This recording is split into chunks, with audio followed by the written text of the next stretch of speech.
Hey guys, how's it going? So I'm going to do a follow-up review with plenty of range footage on my Stoeger STR-9. But before I do, hey, it's good to see you guys again. As you know, the world's been a crazy place for a lot of us, and I couldn't work for the first month and a half of my busiest time of year. So I've been so crazy just trying to catch up and get my feet back on solid ground, but it's good to be back doing a video with you guys today. So hopefully you enjoy, and I love all of you. So plenty more videos coming very soon, trust me guys. This is my hobby, but I've had to do quite a bit of work lately. Alright, so the Stoeger STR-9. This is a budget pistol. I got it for 250 bucks at Palmetto. And if you haven't seen my previous video on this, I did my initial unboxing and review, so you might want to watch that first. This is going to be my follow-up. 250 bucks from Palmetto. Right after I bought this, a bunch of people told me KY Gunco had them for $238.50, and quite a few of you bought them there. So these have been available, coming in and out of stock. You know, everything's kind of crazy lately for $250, $238. So the price on these is certainly right. Now, I'm going to do some afterthoughts, if you will, after my initial impressions during the first review. And I'm going to get the main thing out of the way right away. I noted the trigger, where I liked it, and it was very crisp. The reset was good. It was a nice trigger, but it was rather heavy. Well, a lot's changed since I've started to break this pistol in. I probably sat and dry fired it, something like this, just pulling the trigger, resetting it a few hundred times before I took it out to the range. You're going to see in just a few minutes I put almost 100 rounds through it at the range. And boy, I'm really liking this trigger now. It's probably lightened its poundage by at least 30%. I think I checked this out and it's right around 5 pounds now, just a little bit under. So the poundage of the trigger has gone down, but it still has a very nice duty trigger feel. So reset is very short, crisp, and the pull is just solid and crisp. Very, very little stacking. So you're going to depress the trigger blade safety here. Just a teeny wall right there. That's it, guys. Hopefully you can see that. And it just breaks. Very controllably, predictably. Reset is just right out to here. And there you go. So really, really liking this trigger quite a bit, guys. It's actually one of my favorite triggers of my striker fire pistols. I'm not even kidding. It's right up there with my Steyr. So very, very nice. As I suspected in the initial unboxing, these cocking serrations are very good. I normally charge my pistol like this, over the top. Perfect. If you want to grab from the rear right here, not a problem. And for those of you that like to press check, so the slide serrations are good. Overall feel of the pistol, very comfortable in my hands. I'm not always the biggest finger groove fan, but these finger grooves happen to line up just perfect with my hand. Not to mention this undercut of the trigger guard here. Lets my middle finger just come right up there. Let me grip very high on the pistol. You can see I'm right up here, where the rather generous beaver tail is protecting me from any type of slide bite. So I'm good. The pistol sits high in my hand. Low in my hand, rather. My hand's high on the pistol. I said that backwards, but hopefully you guys knew what I meant, right? Yeah. I can get a very high grip, which helps, you know, with recoil and controllability. The sights. Very nice sights. These are steel sights. They're driftable, left to right, for your windage, both on the rear as well as the front, with a set screw in the rear sights. I found the point of aim to be right on out of the box, so I'm going to leave mine alone. But if for whatever reason yours needs some adjusting, that's always a nice feature. We've got 3-dot white sights. Very easy to pick up. Nice, bold, bright in the rear, followed by a rather bold, it's kind of out of focus there, white dot in the front. But very easy for the eye to pick up. I can naturally pull this pistol. Fits right in my hand perfectly. And aim, not a problem. I'm going to see if you guys can see it from this angle too. Oh yeah. The other thing about this pistol, so it's comfortable. The trigger's great. The ergos, excellent. As far as the mag release, it's on the left hand side. You could reverse this if you're a lefty. Me being right handed, I kept it how it is. I can keep my normal grip, just reach my thumb down a little bit there. Trying to get this on camera for you guys. Normally I would keep my finger there, just so you can see, okay? Mag completely drops free. Very highly polished, slick, smooth mag. It doesn't even act like it wants to catch at all. Just literally hit that release. So that was awesome. I shoot with more of just a thumbs forward grip like this, okay? But if you're inclined, you can bring that pointer finger right up here. Some of you guys like to shoot that way, which is fine with me. And there's a rather squared off portion here with a little finger stop and serration, so that's pretty nice. We've got 3 standard Picatinny rail slots on the front that I've yet to take advantage of, but with all of this real estate up here, you should be able to put about any rail mount accessory you want on the pistol, so that's definitely pretty nice. Slide stop, release lever. I can just have my natural grip come right up with my thumb. Very easy to actuate. Same thing when I'm pressing up to lock it back, so that's very nice. Told you guys the ergos are good. Now, overall impressions of how it's built, like how tough is this thing? This actually feels like a duty pistol. The polymer feels very robust. It has just a nice sturdy feel to it. These do have replaceable back straps. The value edition or budget model I bought came with the 1 mag and the 1 back strap, but there's other packages available with this where you get multiple mags and 3 back straps. This coming with the medium, I believe. Fits my hand perfect, so in this case, I'm just fine with it. I wouldn't really need to try the other 2 because this is just about right. With some traction, sand texturing if you will, along the finger grooves in the front. Coming over to the sides here.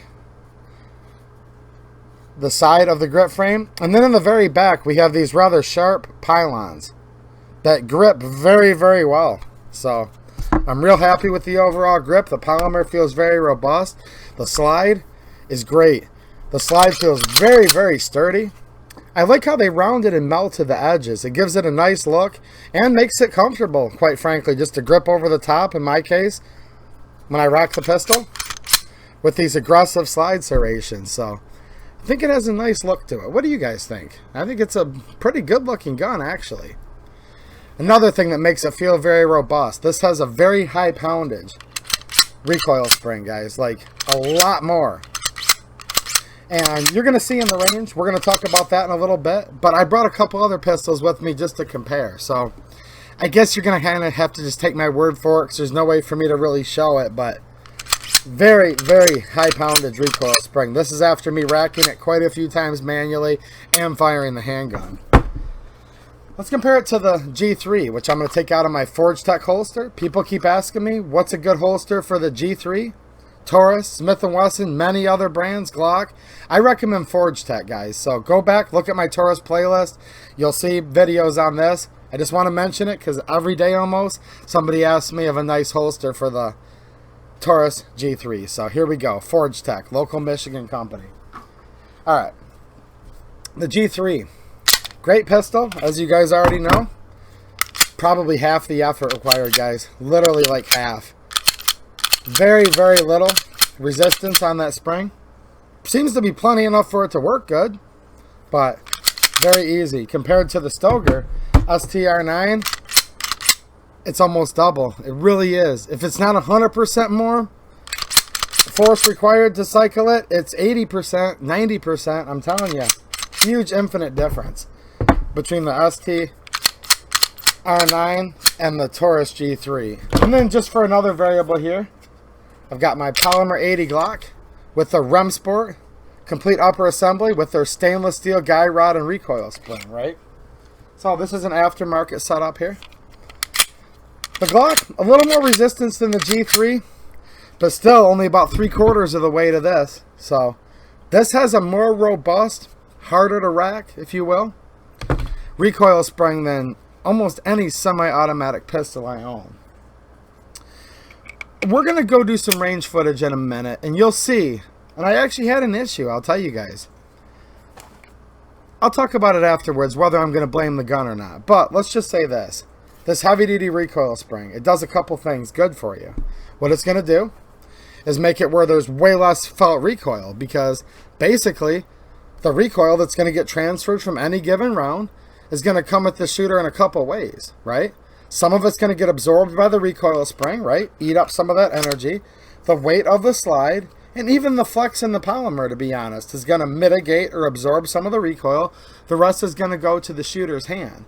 Now, this is 9mm, so it's not that you're trying to stop the recoil from hurting you. I've never had it hurt me to shoot a 9, but even with 9, we're always wanting faster follow-up shots. So if there's less recoil and the gun's flipping just a little bit rather than all over the place, I'm exaggerating, but I think you guys know the point I'm proving. Faster follow-up shots are always a better thing. Maybe you have children, elderly, a woman that's smaller in stature. I know a lot of women are tough, don't get me wrong, but some women have smaller hands, right? Love the women, by the way, that watch the channel, so definitely not putting you guys down, but hey, you guys know what I mean. A woman, an elderly, a kid, less recoil is a good thing. That's where it can also be a bad thing, though. Someone with a little weaker hand strength may have a hard time overcoming this recoil to rack this slide. I can tell you from some elderly friends I have that struggle with arthritis and conditions in their hands, weakness of hands and things like that, they're not going to be able to pull this back, guys. Even if you tell them, and this is a good tip for anybody, by the way, I'll share this with you. Instead of holding the pistol stationary and pulling back, here's a tip to help people with weak hands. Tell them to hold the slide stationary with their left hand and to push forward with the right hand. And you can also tell them to do a combination of pulling with the left to the rear while pushing forward. Doing both. So basically they're doing one of these types of things. Way better. And believe it or not, most people's first instinct is just to grab a pistol, keep their right hand stationary, and pull back. No, if you do a push in opposite directions, I know I got sidetracked, but that might help somebody. It's helped a lot of shooters with weaker hands, so that's going to be a problem though. Now, the good thing about such a robust recoil spring is it's going to help keep the pistol from getting beaten up, right? That spring's going to absorb some of the recoil so the gun isn't pounding itself to death per se. So that's a good thing. Here's a bad thing about it. Weak ammo. Ammo that's just really on the mild side of things, loaded to a very low pressure, cheap practice plinking ammo. It might have a hard time cycling this, which we'll talk about more in just a few minutes. So there's pluses and minuses to this recoil spring, but certainly it's very robust. Might, depending on what type of ammo you're going to shoot through it, and you'll see in just a minute, I promise, might need a little bit of extra breaking in over most pistols. So my overall impressions of it are very good. You're going to see the issue I have in just a minute, along with some good range shooting too. So if you guys like to see issues, stay tuned.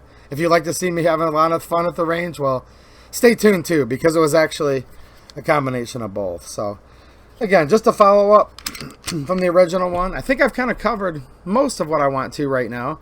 Until we do some shooting, then I'm going to come right back here into the shop, and we're just going to talk about ammo a little bit. Foreign made guns, the philosophy of ammo in the United States versus other countries, defensive ammo versus cheap ammo.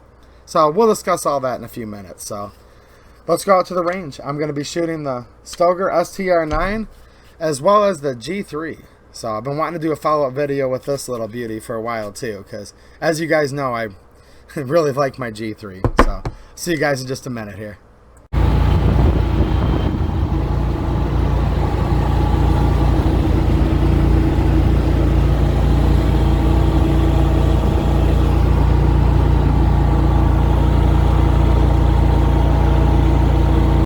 So I've got the Stoeger STR-9.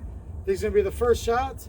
I've got 15 rounds of Winchester white box, 124 grain NATO. So let's see what the Stoeger does. These will be the first rounds. I'm kind of excited.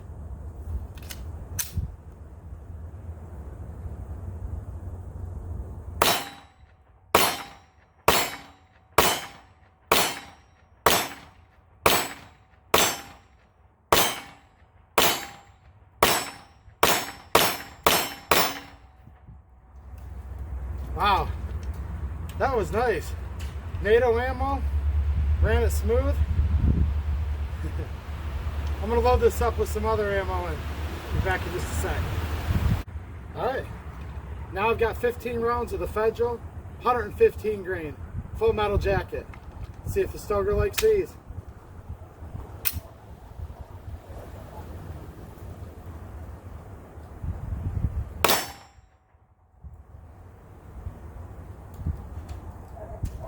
Alright. Failure to eject on the first round.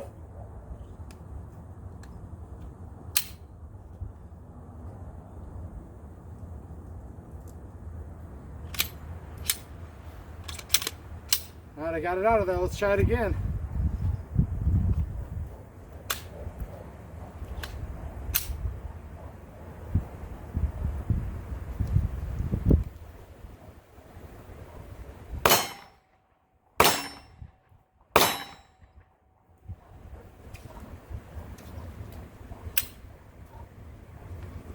Same thing, another failure to eject.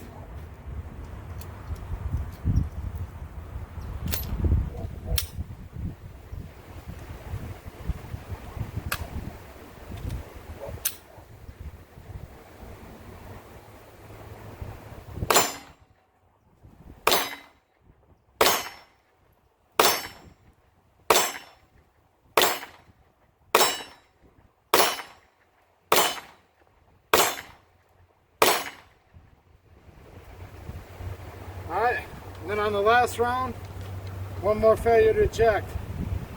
See if it can zoom in on that.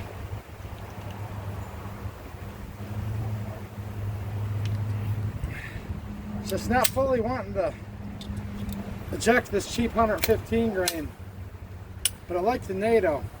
Let's try some steel case.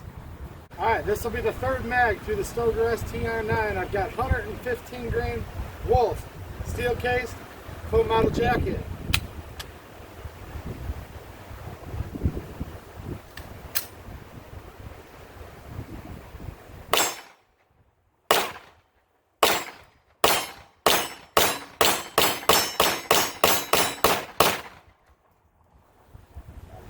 Told you guys Wolf was good stuff. So, good success with the Winchester white box. Good success with the Wolf. Federal 115 grain, not so much. I'm going to load up 15 more rounds of that 115 grain Federal and see what's up. Alright, so I got 15 more rounds of the Federal 115 grain FMJ. See how it does. 15 more.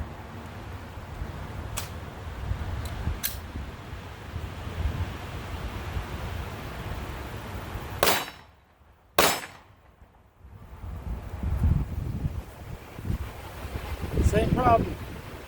Failure to extract. These little indentations are coming in handy to help me rip this mag out of here, I'll tell you that much.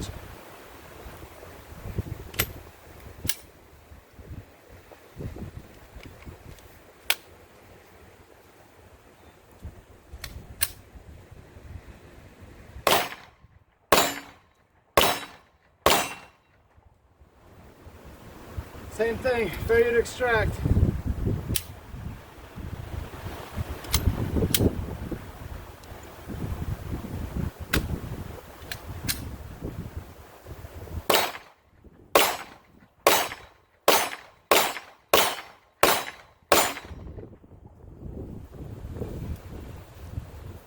Failure to extract, same thing, it's extracting it about halfway out of the chamber and that's it. Gotta really rip that mag out.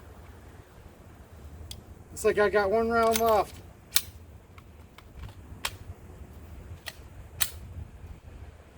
I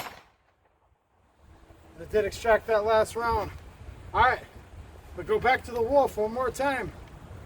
This will be the 5th mag, so let's see what the Wolf does.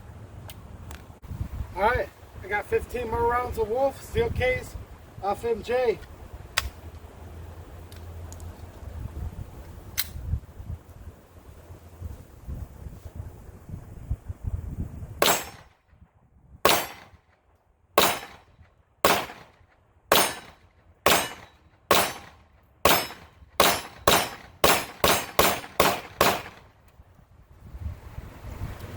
Like butter, guys, what can I say? Likes the NATO, it likes the Wolf, does not like the cheap Federal 15 grain brass. I did notice a slight bit more recoil with this Wolf. I think the Wolf's a little bit hotter than the 115 grain Federal full metal jacket stuff. So there you go, that's the first shots, and we'll take this out some more and bring some more ammo with me next time. I only brought the 3 types with me today, so. gun was a pleasure to shoot, though. I will say that. Very comfortable, ergonomic. The trigger was great. Reset, trigger pull, very crisp. Very ergonomic pistol. I think that fudge is just a little bit too weak for this gun, to be honest with you. Alright, now I got the Taurus G3. I'm going to run 15 rounds of Winchester white box, 124 grain NATO. And then we're going to go to 17 rounds of the Federal, 115 grain FMJ.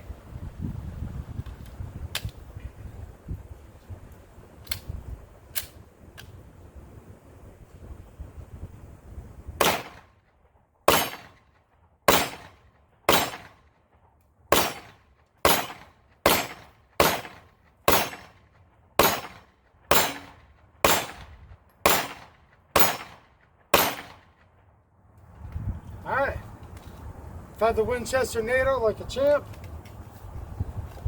Now we're going to try 17 rounds of the cheaper Federal Plinking stuff. Auto chambered on insertion of the mag.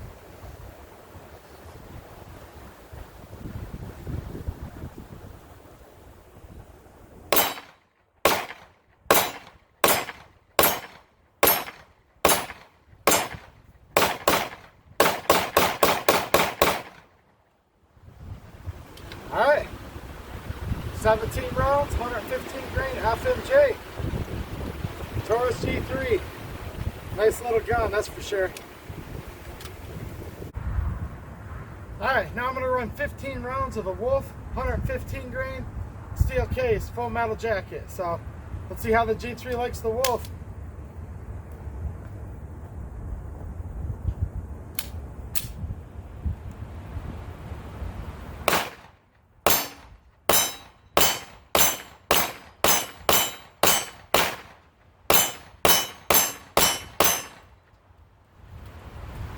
Alright, 15 rounds of the Wolf like it was nothing. Did I ever say I like shooting this Wolf ammo out of my pistols, guys?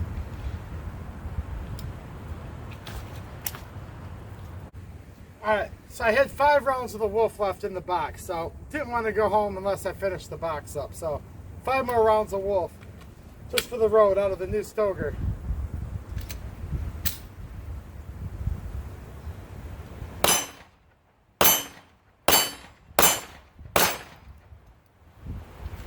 No problem at all. This gun likes this Wolf ammo. Okay, so as you guys saw, I took 3 types of ammo out to my range trip. Winchester white box NATO, 124 grain NATO. Basically like a plus P. Plus P NATO can be basically used interchangeably because as soon as you go over a certain type PSI, I think it's 35,000, don't quote me to that, it becomes plus pressure. So this is actually a NATO, or you could call it plus P ammo. This is what we use in the United States Armed Service and many other NATO countries, right? Also brought some of this Federal, 115 grain. This is the cheap stuff from back in the day when Walmart used to actually sell ammo. A lot of you guys are probably familiar with this. 115 grain ball round. Definitely a standard pressure. This has a muzzle velocity at 115 grains of 1125. Where this is like 1200 at 124 grains. So when you factor in faster with a heavier bullet, definitely hotter stuff, right? And then we have the Wolf. Steel case, Russian, Burdam primed, 115 grain FMJ, okay? Don't know the exact foot per second. They don't really willingly give this on the box, and it's actually not very easy to find on their website. But those are the 3 types of ammo I shot. And I know I kind of changed my terminologies halfway through, but let's just say this kind of had a failure to extract and a failure to eject. Sometimes it would only extract it halfway. The spec casing on this 115 grain brass that you saw have some failures earlier. Sometimes it would actually barely extract at all. Other times it did extract the round. It just didn't have enough steam behind it to hit this ejector and go flying out. So basically what happened? Well, this ammo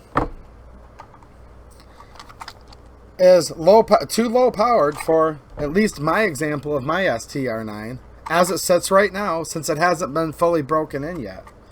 Will it ever shoot this ammo? I don't know, but I'll let you guys know, because what I'm going to do is go back out to the range. I'm going to put more of the Winchester white box NATO through it. I have some other NATO ammo. I have some other plus P I'm going to run through it. Some more Wolf, which you saw that it functioned with flawlessly just fine. So here's a quick way for me to explain what I think happened. And I welcome you guys' opinions in the comments, of course, too. So in the United States, I know we have like infinitely more gun control than we should or what the Constitution allows, but I'm not trying to get political here. I'm just saying that because it applies to what I'm about to say. Whereas in Europe and other countries, their gun control is like even 10 times more strict than the United States, where often people can technically own firearms, but have to keep them locked at a gun shop or a range or a club. They don't get to shoot as many rounds, for the most part, as most Americans do, with exceptions on either end, of course. So it seems to me that in Europe and most foreign countries, when they buy ammo, they're trying to kind of make the best of it because they're not just looking for the cheapest round to buy 10,000 rounds. Many foreign countries don't even let you have that much ammo, and some don't even let you have it at home. You have to keep it locked up again at the gun club, range, gun shop, whatever. Police station. It's crazy out there, guys. So, in America, people are like, we want the cheapest ammo we can because we're going to fire as many rounds as humanly possible, and that's awesome. That's the American way, right? Like, we love doing that. But there's always the trade-off. There's no free lunch. So what I found is a lot of your cheap brass-cased ammo is loaded a lot lighter. That's manufactured and sold to the American market, as you're going to find made in other countries. For example, I bought Fiocchi ammo for years that when it was made in Italy. Fiocchi USA. Great thing that they came to America and make ammo now. I love American businesses. Love it. I'm an American business owner myself. But the little downside to that was it seems the newer Fiocchi stuff made in the USA isn't quite as hot as the old Italian-made stuff. And that's comparing 115 grain FMJ to the same thing likewise, right? So, this gun. This is made in Turkey by Stoeger, which actually has, if you trace the lineage of the companies, Stoeger, Benelli, Beretta, Italian lineage. So this is like, you know, European engineers working with Turkish manufacturing and such, where this is more of a European design gun. And this gun is also designed, in my opinion, even though it's budget, for more of a duty pistol. Like I said before I went out shooting with it. Very robust, heavy recoil spring. These are all things that lend it great as a duty weapon. But again, no free lunch, right? If you're going to have a very robust recoil spring that's going to let the gun run many rounds without pounding itself to death, mitigating recoil, all these things, it's not going to be apt to maybe shoot rather weak 115 grain American-made ammo. Also keep in mind, anything used for military or police, it's going to be designed around this NATO round, which is basically a plus P, or plus P labeled defensive rounds that police use. You're really not going to find any troops anywhere, guys. Troops, or just, you know, civilian police officers, they're going to be running around with this. They just don't do it. They're using ball rounds of the NATO variety if they're in a military normally, and they have to abide by certain, you know, treaties, Geneva, Hague, conventions like that, right? And treaties, rather. Also, police stations aren't going to use ball rounds. They're usually using some type of expanding hollow point or solid copper, a plus P defensive type ammo, right? So, like I said, it's always a trade-off. Do I think this is a junk gun because it's short-stroked a little bit on this 115 grain fragile? No. Am I a little bummed out? Yes, but with how controllable this is on recoil with this heavy-duty recoil spring, the fact that it's not fully broken in, and how much of a pleasure it was to shoot this NATO spec ammo, I'm actually saying it's a good thing, okay? Yeah, this costs a little bit more, even though the price of it isn't that crazy. I mean, right now, all ammo's crazy, but you guys know what I mean. Once ammo gets back to normal, the NATO costs just a little more than something like this, but it's noticeable if you're buying a lot of rounds. Now, the Wolf, which is the cheapest of all three options. And I've always said this, guys. Whether you like Wolf or Tula ammo or not, that's totally up to you. I really don't care. I've made no bones about it. I like it for many of my pistols. with some exceptions, but many of them I feel comfortable with. I enjoy the price. I enjoy the way this stuff shoots. And I've often said this to my friends on YouTube and in real life, you know, that this stuff's a little bit hotter than a cheap brass case plinking round. Federal in this case. Remington makes cheap stuff. Blazer, brass. Pick your flavor. Some of you guys are going to be more of a Blazer fan than a Federal. Somebody's going to be a Remington UMC fan. I get it. It doesn't matter to me. But your cheap Plinking 115 grain American made stuff. This stuff's a little bit hotter. And I've always noticed that, and I've always said that. So this was just enough hotter to provide a little extra recoil, a little extra combustion, whatever you want to call it, to cycle this heavy duty slide and stout recoil spring. So there you go. Kind of interesting that the Wolf did it, but the Federal didn't. Now I took the G3 out for another reason, because A, I just love shooting it and figured you guys hadn't seen it on the channel in a while. We want to see me shoot it, but it was kind of my control piece, right? Because I put quite a few rounds through this one and it ate up the Federal ammo just fine. Okay, so there you go. It's not bad ammo. Just maybe not for a duty type pistol that has a very stout recoil spring, especially, just remember, not even fully broken in yet, right? But yeah, the G3 ate it up. Back to what I said earlier, half the effort required to rack this slide. So, which pistol will last longer? Well, I just don't know.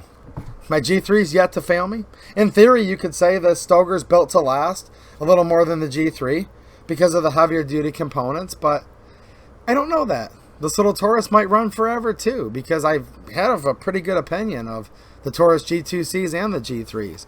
But certainly, and you can even kind of see it in the video if you want to go back and watch that part again, this is a little bit flippier in my hands.